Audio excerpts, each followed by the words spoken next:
Olá pessoal, como vocês estão? Meu nome é Bruno Sankey. Como eu disse a vocês uma vez, a cada 2 semanas eu estarei trazendo aqui no YouTube um vídeo sobre teologia, entendido como estudos relacionados à religião de modo geral. Neste vídeo nós estaremos estudando o argumento do mal de Bruce Russell.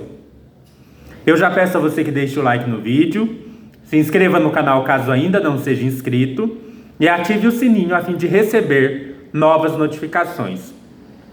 O que é um argumento do mal? Aqui mal a gente vai entender como sofrimento. Então o que é mal? Mal aqui é mal metafísico, mal aqui é mal moral, mal aqui é privação de bem. Não. A palavra mal que eu estou usando aqui é sinônimo de sofrimento. Então quando eu falar argumento do mal, na verdade eu estou falando de argumento do sofrimento. O sofrimento, ele é algo que a princípio parece estranho num mundo que tenha sido criado por um Deus bom, todo-poderoso, onisciente. Ora, como que existe sofrimento no mundo que foi criado por um Deus que é bom? Como que existe sofrimento no mundo que foi criado por um Deus que não só é bom, como também tem todo o poder para acabar com o sofrimento? Como que existe sofrimento em um mundo em que existe um Deus que sabe que há sofrimento, que pode fazer algo para acabar com ele e que é bom, bondoso? O sofrimento parece então criar uma pedra no sapato para aqueles que acreditam em Deus. Por causa disso, foram desenvolvidos diferentes argumentos a partir do sofrimento para colocar em dúvida a existência de Deus. Bruce Russell, ele vai considerar que uma das premissas fundamentais do argumento do sofrimento é o que ele chama de argumento, ou premissa, melhor, o que ele chama de premissa moral. O que é a premissa moral? A premissa é a principal do argumento do sofrimento. Quer dizer assim que certo tipo de sofrimento, ou que o sofrimento por si só, ou que certa quantidade de sofrimento é incompatível com Deus. E ele vai dizer assim que existem 4 possibilidades da gente pensar uma premissa que trabalhe com essa ideia de incompatibilidade entre Deus e o sofrimento. Uma premissa, ele vai trabalhar com 4, né? Então ele vai chamar de um A, um B, um C ou um D. Por que 1? Porque é a primeira premissa do argumento, que é a premissa moral. E aí ela pode ser do tipo A, do tipo B, do tipo C ou do tipo D. Vamos entender cada uma. A 1A é a seguinte: se Deus não existe, quer dizer, se Deus existe, não haveria sofrimento. É a mais forte. Então a primeira possibilidade de a gente pensar um argumento do sofrimento seria começar com a premissa de que se Deus existe, não existiria nenhum sofrimento. É uma posição bastante forte. Será que um argumento do sofrimento que funcione adotaria essa premissa?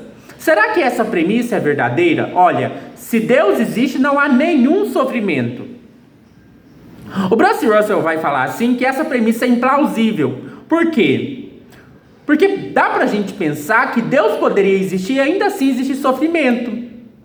Por exemplo, e aí vem do Plantinga essa resposta, né? O sofrimento ele pode ser necessário para haver livre-arbítrio, para haver criaturas livres. Então nos parece plausível pensar que Deus criou um mundo e ele gostaria que nesse mundo existisse criaturas livres, criaturas com livre-arbítrio. Mas ter livre-arbítrio, ter liberdade de escolha, significa que essas criaturas livres podem escolher fazer o que é mal. E escolhendo fazer o que é mal, isso vai trazer como consequência sofrimento. Então parece que se Deus existe, ele poderia ter criado um mundo com criaturas livres que acabasse trazendo como consequência a existência de sofrimento nesse mundo. Mas como a liberdade é um bem importante, ainda assim seria razoável que Deus criasse esse mundo. Portanto, existir sofrimento não prova que Deus não existe. Porque o sofrimento pode ser importante para a existência de criaturas livres. Então, essa primeira premissa, essa primeira alternativa da premissa moral, ela é muito forte, muito radical. E por isso não daria um bom argumento do sofrimento. Mas alguém poderia dizer assim, reformular. Aí é a formulação B, né? 1B. Se Deus existe, não haveria sofrimento desnecessário. Então talvez a gente possa qualificar. Ao invés de dizer que se Deus existe, não haveria nenhum tipo de sofrimento, talvez a gente possa dizer que se Deus existe, não haveria sofrimento que é desnecessário. Mas será?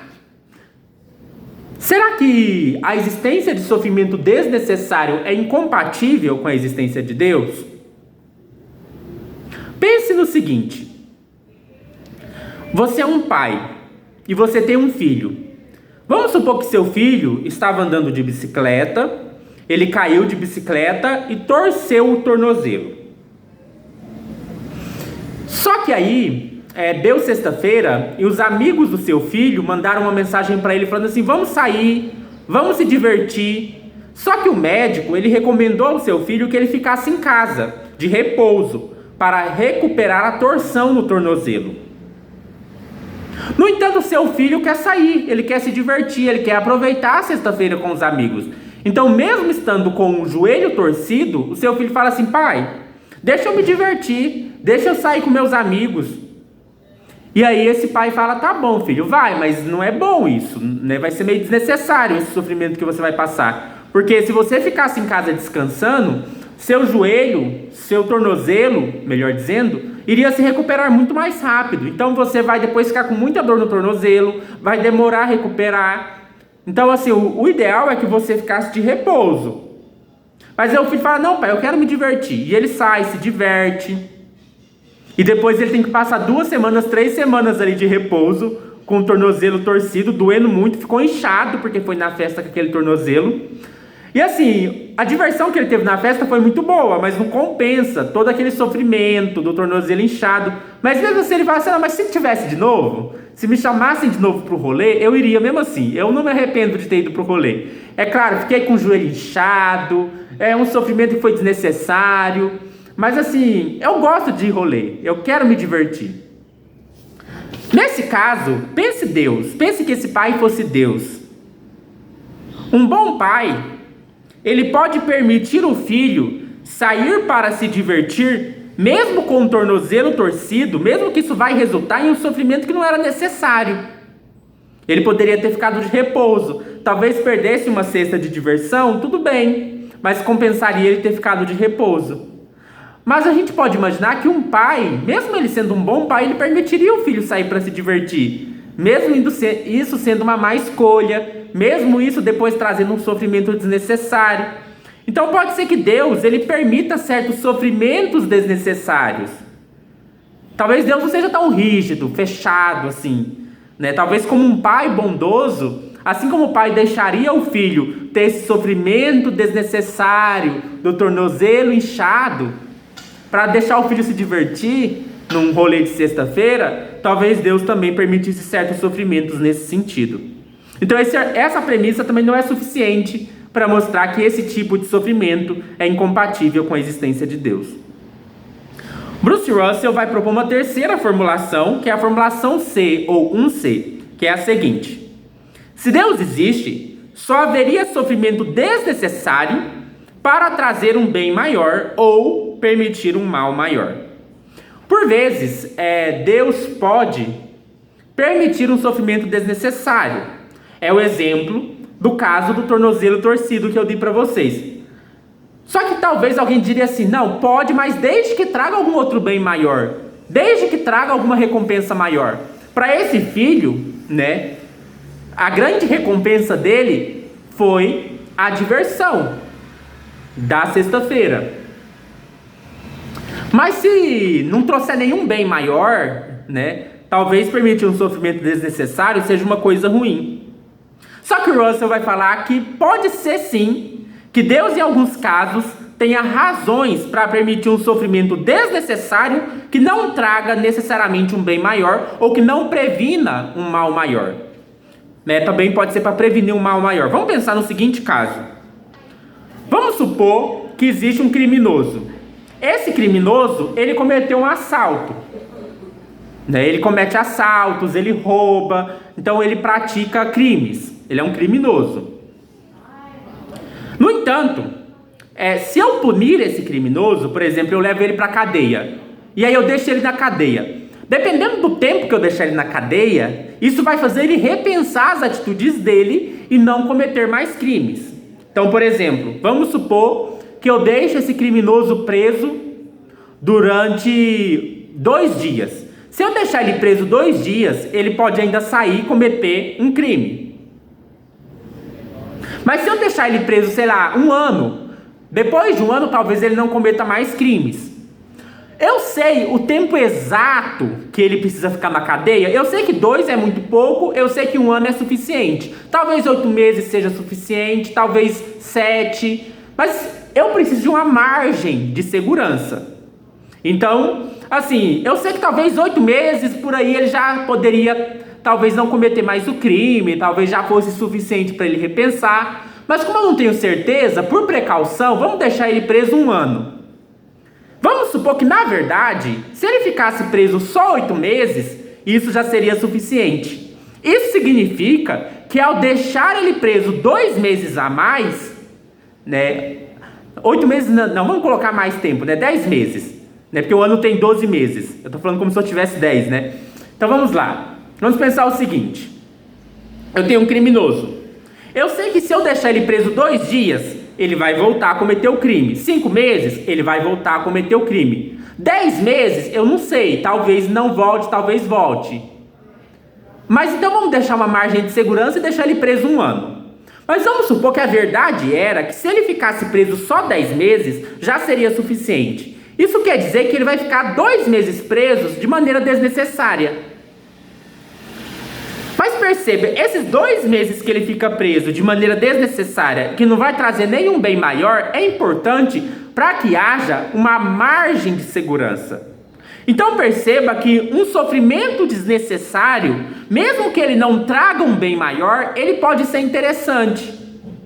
Nesse caso aqui, são 2 meses que ele vai ficar preso de forma desnecessária, não vai trazer um bem maior, mas que é importante que ele fique preso esses 2 meses a mais, com uma margem de segurança. Só que o problema aqui é que Deus, ele não tem certezas. Então, no caso de Deus, esse tipo de analogia não funciona tanto, porque Deus não precisa de margem de segurança. No entanto, a gente pode adaptar esse argumento de um jeito que a gente perceba que dá pra gente adaptar para Deus. Como? Vamos imaginar que ao invés de ser uma prisão, nós fôssemos medir em dores, né? Vamos supor que existem medidas de dor. 1 dor, 2 dor. Então vamos supor assim, uma pessoa passou por um período de dor. E aí eu consegui ir lá e medir a dor. Então vamos supor que deu 10 dores. Vamos imaginar que dor é uma medida de dor. Então, por exemplo, né, a pessoa ela passou por um período de dor. E aí eu calculo ali quanto que foi essa dor e eu calculo que foi 12 dores. Vamos imaginar agora que o nosso criminoso, ele vai ser punido em termos de dor. E vamos supor que Deus sabe que se ele for punido com menos de 100 dores, não vai ser suficiente para prevenir o crime. Mas se ele for punido com mais de 100 dores, vai ser suficiente para prevenir o crime. Então, menos de 100 não é suficiente. A partir de 100 é suficiente. Só que tem um problema. Vocês sabem que na matemática, as casas decimais podem ir ao infinito. Então, talvez entre o intervalo de menos que 100 e mais de 100, pode ter 100,00001. 100,0002, 100,12345.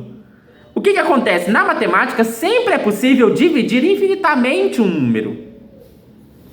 Então mesmo que eu pensasse assim, não, 100 é suficiente, mas será que 99,9999999 seria suficiente?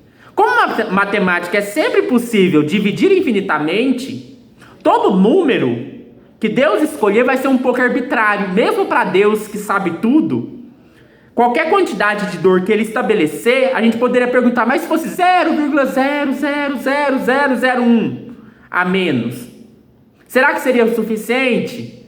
Então, como na matemática, os números até irracionais, né? os números eles podem prosseguir infinitamente depois da vírgula, não dá para definir um número exato de quanta dor precisa. Então, às vezes, Deus vai ter que também usar uma margem de segurança, digamos assim, mesmo que essa margem seja 0,00000001. Portanto, a gente pode imaginar que mesmo que seja 0,0001 de sofrimento desnecessário e que não vai produzir nenhum bem maior, esse é um tipo de sofrimento que mesmo Deus permitiria. Então, a premissa, se Deus existe, só haveria sofrimento desnecessário para trazer um bem maior ou prevenir um mal maior, não é verdadeiro, porque mesmo Deus pode adotar, mesmo que de milésimos de decimais, mesmo Deus pode adotar uma margem de segurança. No entanto, nós temos uma quarta possibilidade. Vamos imaginar que ao invés de punir esse criminoso com 100,0001 de sofrimento, Deus punisse ele com 200 de dor. Aí sim a gente ficaria assim, peraí, mas por que 200? Tudo bem, eu entenderia Deus falar assim, vou punir com 100,0001 de margem de segurança. Mas 200, aí é excessivo. Da mesma maneira, alguém poderia falar assim, olha, eu sei que um criminoso ficar preso durante 8 meses pode ser suficiente para ele não voltar a cometer o crime. Mas aí eu vou deixar ele preso 1 ano por margem de segurança. Isso a gente entende. Mas vamos imaginar que alguém dissesse assim, eu sei que 8 meses é mais ou menos suficiente para um criminoso não voltar a cometer o crime. Mas eu vou deixar, por segurança, 50 anos preso. A gente já ficaria assim, não, peraí, isso não faz sentido. Você não adota 50 anos de margem de segurança. Então talvez a gente pudesse dizer assim que quando é excessivo não faz sentido. E a gente teria a quarta formulação, que é a 1D. Se Deus existe, não haveria sofrimento desnecessário excessivo. Isso faz sentido. Agora sim parece que a gente encontrou a questão. Qual sofrimento que é incompatível com a existência de Deus? Não é qualquer sofrimento, porque criaturas livres, para existirem, podem exigir que haja sofrimento. Também não é sofrimento desnecessário, porque um bom pai permitiria a um filho se divertir mesmo com o tornozelo torcido. Também não é sofrimento desnecessário que não traga um bem maior ou que não previna um mal maior, porque às vezes é preciso ter uma margem de segurança. O problema, o sofrimento que é incompatível com Deus bondoso, é um sofrimento desnecessário excessivo. Agora, olhemos para o mundo. O mundo existe há bilhões, milhões de anos. A vida surgiu na Terra há muito tempo. Desde os dinossauros, milhões de anos atrás, há sofrimento. Quando entra na história humana, o sofrimento, você tem nazismo, você tem o holocausto, você tem os genocídios, você tem a colonização, você tem a escravidão. Será que esse sofrimento é só desnecessário? Tudo bem, a gente poderia pensar, todos esses milhares, bilhões de anos de sofrimento, incluindo o sofrimento animal, ele não só é um sofrimento desnecessário, ele não só é um sofrimento que não traz um bem maior, como é um sofrimento excessivo. Há um sofrimento muito excessivo. Talvez parte do sofrimento que existe no mundo seja importante para que haja livre-arbítrio. Pode ser que parte do sofrimento que haja no mundo seja um sofrimento desnecessário, mas que é como um pai permitindo que o filho com problema no tornozelo se divirta. Talvez haja parte do sofrimento que permitiria uma margem de segurança. Mas o sofrimento que a gente tem é muito mais do que isso. O sofrimento que existe no mundo é extremamente excessivo, ainda mais se você considerar desde o surgimento do primeiro animal capaz de sentir dor. São milhares, bilhões de anos de sofrimento, em escalas gigantescas. Esse sofrimento excessivo é incompatível com a existência de Deus, para Bruce Russell. Então o argumento dele basicamente é, primeira premissa, que é a premissa moral na formulação D. Se Deus existe, ele não permitiria sofrimento desnecessário excessivo. Premissa número 2. Há sofrimento desnecessário excessivo. Conclusão: Deus não existe. Espero que vocês tenham gostado do argumento do Bruce Russell e até mais.